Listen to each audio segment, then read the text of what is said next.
આજે આપણે બનાવીશું પદના મુઠિયા। એક વાટકો બાજરીનો લોટ લઈશું, એમાં અજમો, ચપટી ધાણા જીરું, મરચું, 1 ચમચી હળદર, સ્વાદ અનુસાર મીઠું, લસણ મરચાંની પેસ્ટ,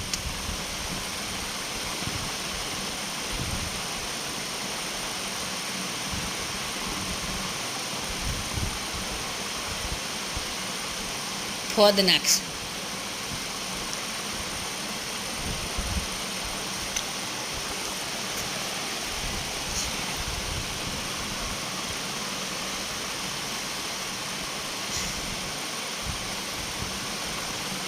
એક ચમચી તેલ નાખશું।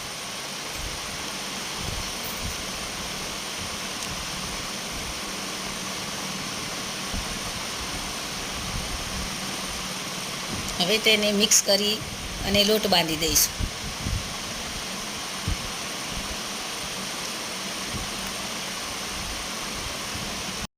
હવે એક ઢોકળિયામાં પાણી લઈશું અને ચાળણીને તેલ લગાવી આ મુઠિયા વણીને મૂકી દઈશું।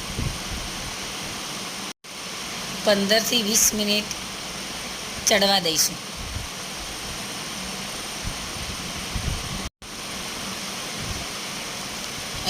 હવે તપેલીમાં તેલ લઈ અને રાઈ નાખશું, જીરું, તલ અને હિંગ, અને તે મુઠિયાનો વઘાર કરી દઈશું।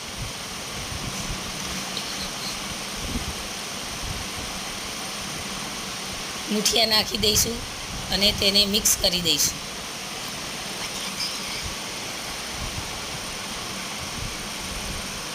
હવે આપણા ફોદિયા તૈયાર થઈ ગયા।